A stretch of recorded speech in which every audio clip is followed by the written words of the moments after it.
नमस्कार। आज देश की तमाम फटाफट खबरों में आपका स्वागत है। देश में एक बार फिर से कोरोना वायरस के मामलों में बढ़ोतरी हो रही है। महामारी के कारण कुछ राज्यों को मजबूरन प्रतिबंध लगाने पड़ रहे हैं। शुक्रवार को हरियाणा और राजस्थान में नई मरीजों की संख्या अब तक के सबसे ऊंचे स्तर पर पहुंच गई है। मध्य और उत्तर भारत के कई राज्यों में मामले बढ़ रहे हैं, जिसकी वजह से लॉकडाउन तो नहीं, लेकिन कहीं कहीं पर दोबारा प्रतिबंध लगाए जा रहे हैं। हरियाणा में 30 नवंबर तक स्कूल बंद कर दिए गए हैं। केंद्रीय स्वास्थ्य मंत्रालय ने शनिवार को कहा कि देश में कोरोना टेस्टिंग की रफ्तार तेज हो रही है। जांच का आंकड़ा 13 करोड़ को पार कर गया है। भारतीय चिकित्सा अनुसंधान परिषद की ओर से शनिवार को जारी आंकड़ों के मुताबिक पिछले 10 दिनों में जांच आई तेजी के चलते देश में टेस्टिंग का आंकड़ा 13 करोड़ तक पहुंच गया। पंजाब में किसान संगठन 23 नवंबर से रेल सेवा फिर से शुरू करने को राजी हो गए हैं। पंजाब के मुख्यमंत्री अमरिंदर सिंह और किसान संगठनों के बीच वार्ता के बाद यह सहमति बनी। किसान संगठन लंबे समय से आंदोलन कर रहे हैं, इससे राज्य में रेल सेवाएं करीब करीब ठप है।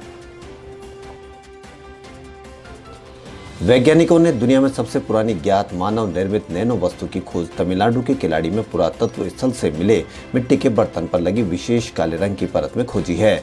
यह मिट्टी का बर्तन करीब 600 ईसा पूर्व का है। अनुसंधानकर्ताओं के इस अध्ययन को हाल ही में जर्नल साइंटिफिक रिपोर्ट्स में प्रकाशित किया गया है। प्रधानमंत्री नरेंद्र मोदी ने कहा कि भारत ने कार्बन उत्सर्जन में 30 से 35% कटौती का लक्ष्य रखा है और वह इसे समयबद्ध तरीके से हासिल करेगा।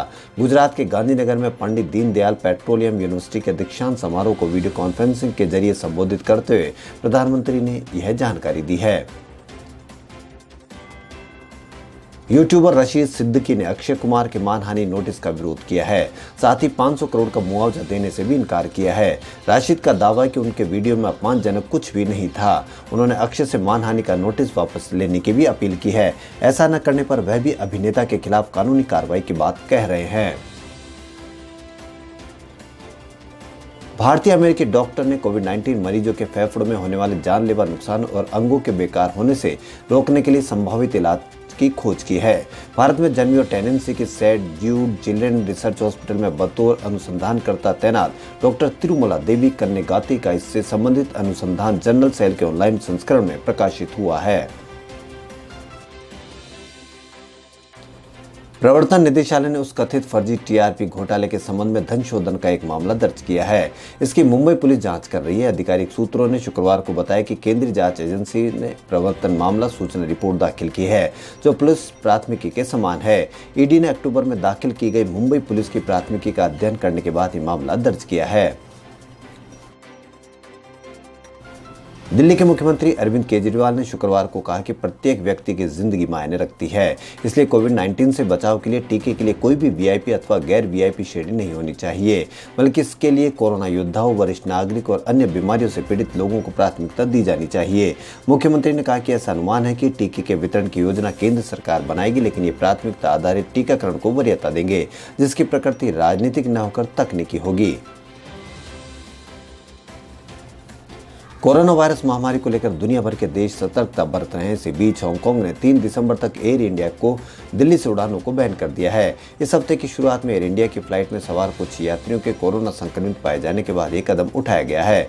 एक अधिकारी ने शनिवार को यह जानकारी दी है। 5वीं बार है जब भारत से जाने वाली एयर इंडिया की फ्लाइट को हांगकांग की सरकार ने बैन किया है।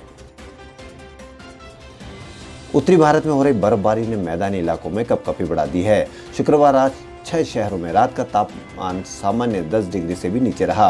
माउंट आबू का तापमान तो जमाव बिंदु के नजदीक यानी 1 डिग्री पर पहुंच गया। यही नहीं, चूरू में 5.7 और सीकर में 6 डिग्री दर्ज किया गया। कैंसर की जंग जीतने के बाद संजय दत्त फैंस के लिए एक जबरदस्त तोहफा लेकर आए हैं। संजय की बहुप्रतीक्षित फिल्म तोरबाज का ट्रेलर रिलीज हो गया है। इस फिल्म के ट्रेलर में संजय दत्त पावरफुल एक्शन में नजर आ रहे हैं। इस फिल्म के ट्रेलर में दिखाया गया है कि Sanjay Dutt ex army doctor है, जो कि अफगानिस्तान रिफ्यूजी कैंप में रहने वाले बच्चों का भला करना चाहते हैं, लेकिन उनके आगे कई चुनौतियां हैं। केंद्रीय श्रम मंत्रालय ने कर्मचारियों के हित में एक बड़ा कदम उठाया है। मंत्रालय ने संसद में हाल ही में पारित एक कानून में रोजाना काम के घंटे को बढ़ाकर अधिकतम 12 घंटे किए जाने का प्रस्ताव दिया है। अभी एक दिन का कार्य दिवस अधिकतम 8 घंटे का होता है। समाचार एजेंसी पीटीआई के मुताबिक मंत्रालय ने व्यावसायिक सुरक्षा, स्वास्थ्य एवं कार्य शर्तें संहिता 2020 के मसौदा नियमों के तहत ऐसा प्रस्ताव दिया है। देवी अन्नपूर्णा की प्राचीन मूर्ति जो लगभग 100 साल पहले वाराणसी के घाट से चोरी हो गई थी, वापस भारत को मिलने जा रही है। यह मूर्ति कनाडा रेजिना विश्वविद्यालय की आर्ट गैलरी में मिल रही है और जल्द ही इसे कनाडा से वापस वाराणसी लाया जाएगा, क्योंकि कनाडा का विश्वविद्यालय से भारत को सौंपेगा। कनाडा का विश्वविद्यालय में रखी देवी अन्नपूर्णा की मूर्ति पर दिव्या मेहरा नाम के एक कलाकार ने लोगों का ध्यान आकर्षित करते हुए कहा कि मूर्ति को गलत तरीके से 100 वर्ष पहले यहाँ लाया गया था। कोरोना युवाओं और स्वस्थ लोगों के ऑर्गन्स को भी डैमेज कर रहा है। हाल ही में हुई एक स्टडी में इसके सबूत मिले हैं। स्टडी के मुताबिक लो रिस्क ग्रुप वाले मरीजों में संक्रमण के 4 महीने बाद उनके कई ऑर्गन्स डैमेज पाए गए। स्टडी से उन लक्षणों के बारे में भी पता चला है जो कोरोना से ठीक हुए मरीजों में काफी समय तक बने रहते हैं। इसे ही लॉन्ग कोविड कहते हैं। खबरों में फिलहाल इतने। यदि आपको हमारा चैनल पसंद आए तो लाइक, सब्सक्राइब और शेयर अवश्य करें। धन्यवाद।